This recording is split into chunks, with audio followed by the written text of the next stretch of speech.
Waalaikumsalam warahmatullahi wabarakatuh. Saya jawab dulu yang pertama, apakah Alkitab atau Injil berbahasa Arab? Jawabannya tidak. Jawabannya gini, ini perlu saya jelasin lagi. Alkitab atau Injil tertua itu ditemukan dalam bahasa Yunani. Kenapa? Karena pengikut-pengikut Yesus di awal adalah orang Yunani. Maka mereka nyatet tuh kata-katanya Yesus kayak apa, Matius, Markus, Lukas, Yohanes itu nyatet, dan kemudian setelah catat orang-orang Yunani dengar, mereka translate dalam bahasa mereka. Itu Alkitab dan Injil yang tertua. Tapi mereka tahu Yesus bukan orang Yunani, tapi Yesus adalah orang Bani Israel atau Ibrani. Ibrani itu sesepuan sama Arab. Nah, Injil asli yang kita percaya harusnya dalam bahasa Ibrani atau Aram.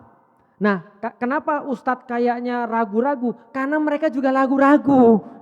Mereka sampai sekarang tuh nggak bisa memastikan ini Injil asli itu dalam bahasa Aram atau dalam bahasa Ibrani. Maka saya nggak berani memastikan, wong mereka aja nggak bisa memastikan.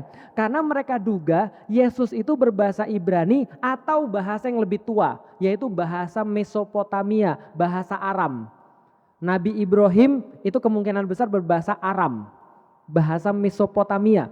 Nah, kalau Yesus Bani Israel kemungkinan berbahasa Aram dan Ibrani.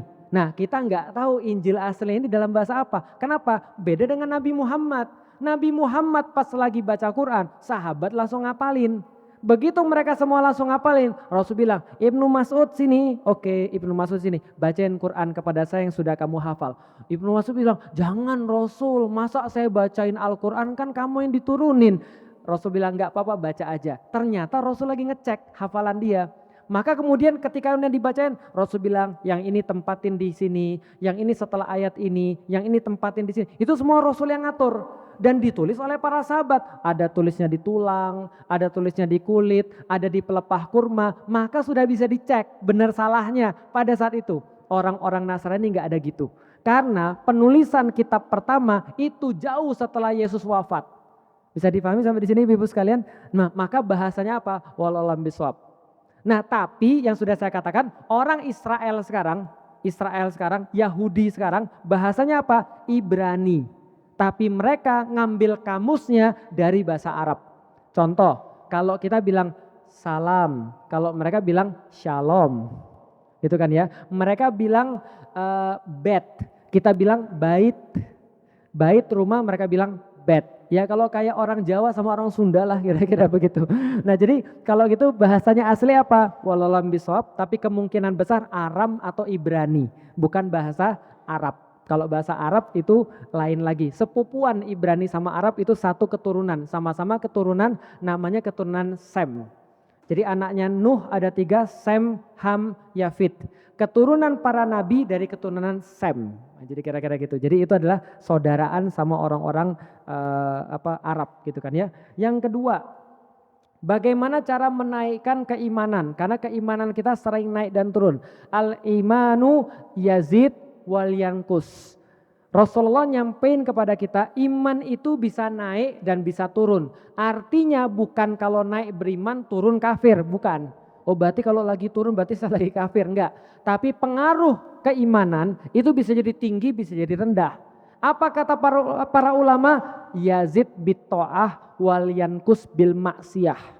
Sesungguhnya keimanan itu akan naik bersama dengan ketaatan dan akan turun bersama dengan kemaksiatan. Maka ibu-ibu harus tahu kalau ibu-ibu lagi turun semangat imannya itu karena lagi maksiat. Maka jauhi maksiat. Apa doanya? Allahumma paksain. Makanya saya sampaikan ke semalam kan ya ketika taraweh, maka harus bentuk supporting system jamaah supaya baiknya bisa bareng-bareng. Kalau kita lagi futur ada yang maksa, gimana Felix Xiao bisa futur? Sulit Felix Xiao bisa futur, kenapa? Hari Sabtu ngisi di masjid, hari Ahad ngisi di masjid, Senin ngisi di masjid, saya terpaksa untuk jadi solih.